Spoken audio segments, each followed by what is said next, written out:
Nous allons donc rentrer dans le vif du sujet avec le premier outil qui est indispensable sous Excel et on essayera de bien le comprendre.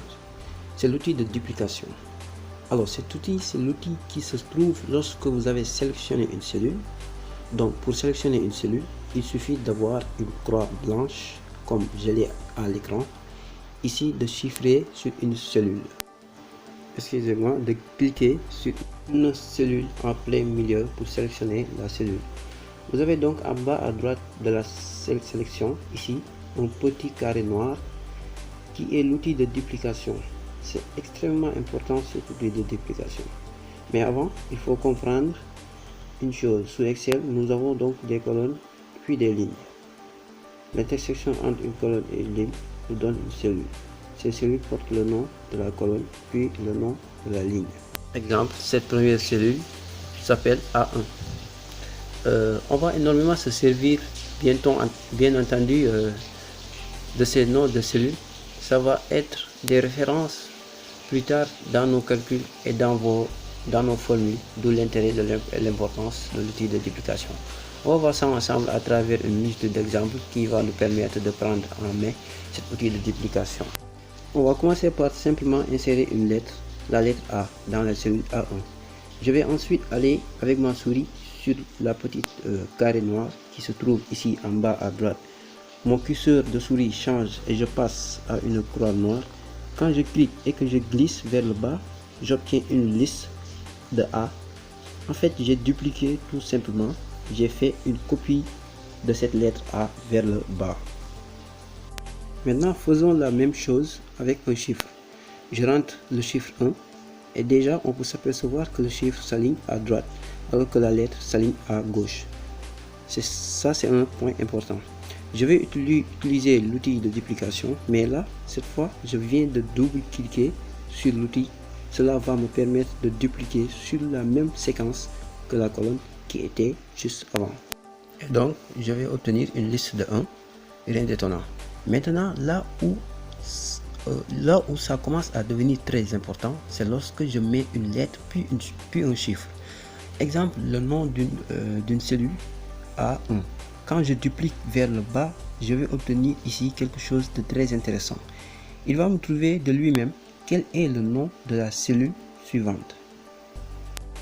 Si je duplique vers le bas, je vais obtenir le nom de la ligne suivante. A2, A3, A4, A5, etc. Si j'avais dupliqué sur la droite, j'aurais obtenu le nom de la colonne suivante, A1, A2, etc. Et si j'avais fait la même chose en remontant vers le haut, ça marche de la même manière. Et si j'avais fait ça en partant vers la gauche, on aurait obtenu la même chose encore une fois. Donc ce principe ici de nom de cellule, il va être extrêmement pertinent quand on va utiliser des calculs. Des calculs puisqu'on va faire appel à des noms de cellules. Donc on va mettre ça tout de suite et ça va nous permettre de voir un peu plus comment s'utilise ce type de duplication et quelles sont ses possibilités. Pour ça on va mettre deux chiffres, 5 et 10, en D1 et D2. Donc maintenant je n'ai plus un seul chiffre, mais deux chiffres qui sont séparés de 5 unités. Si je sélectionne donc cette fois 5 et 10, si je sélectionne ces deux cellules, donc pour ça très simple, il vous suffit de cliquer sur la première, de rester cliquer et de glisser sur la deuxième et de relâcher. Si je sélectionne 5 et 10 et que je duplique 5 et 10, je vais cette fois non pas dupliquer le chiffre, mais dupliquer l'écart entre ces deux éléments, à savoir une valeur de 5 unités. Donc je vais aller de 5 en 5. On va faire la même chose, mais cette fois de manière décroissante. On va prendre 100 et puis on va prendre 98. Je sélectionne cet écart, je duplique et vous allez bien voir, je décrémente. Je vais de -2 à -2. Donc ça fonctionne parfaitement. J'ai fait ces deux listes là pour vous montrer, bien entendu, là où la duplication entre en jeu. C'est lorsqu'on va mettre une formule ou un calcul. On va commencer par le calcul. Pour faire un calcul, on commence toujours par le signe égal. Cela veut dire que tout simplement que dans cette cellule là qui s'appelle F1, j'attends le résultat. Je vais dire que E1 est égal à D1 plus E1. Lorsque je vais dupliquer ce calcul vers le bas, qu'est-ce qu'il va me faire? Il va appliquer ça à savoir sur la ligne suivante. Je vais faire le calcul D2 plus E2. Et c'est très régulièrement le cas et c'est souvent l'utilisation d'Excel où on a des listes de chiffres et des calculs qui s'appliquent sur des listes de chiffres. Et c'est pour cela que Excel permet de gagner du temps. J'appuie sur Entrée. Ici, je trouve bien 105. 5 plus 100. On peut voir ce calcul d'ailleurs et c'est ce qui fait la force d'Excel. C'est que si je change un des chiffres, les calculs qui en dépendent se mettent à jour.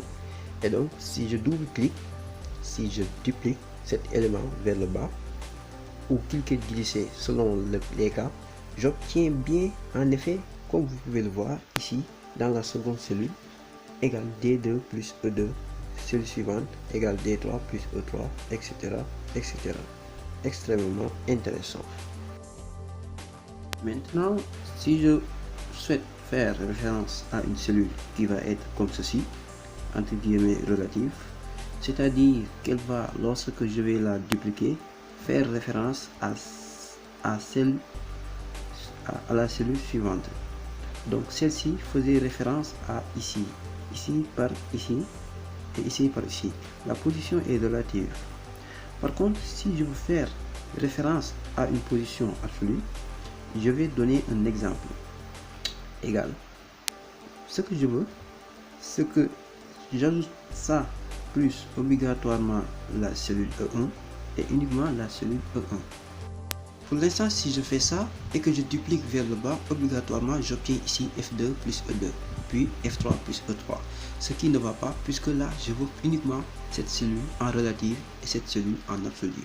C'est-à-dire que je n'utiliserai que cette cellule pour l'additionner aux autres, c'est-à-dire 100 plus 106, 100 plus 108, 100 plus 111, etc.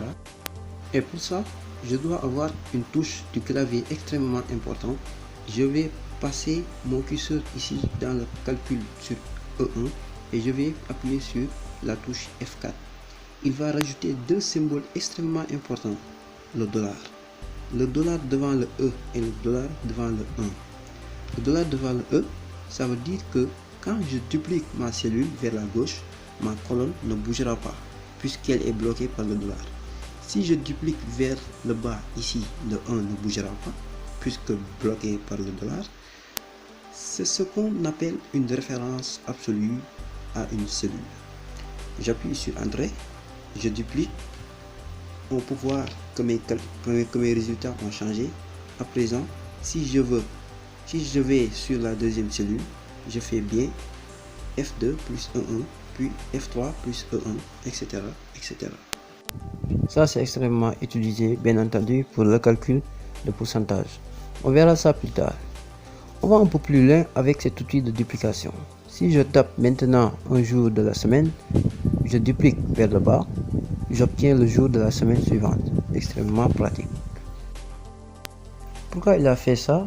Tout simplement parce que Excel est en capacité de reconnaître tout simplement une valeur jour. Ça marche pareil avec les mois de l'année. Ensuite, c'est pareil avec une date. Dans un calendrier précis, je duplique et il va trouver de lui-même. Alors je vais prendre un exemple plus pertinent. Là, je vais me retrouver avec un changement de date.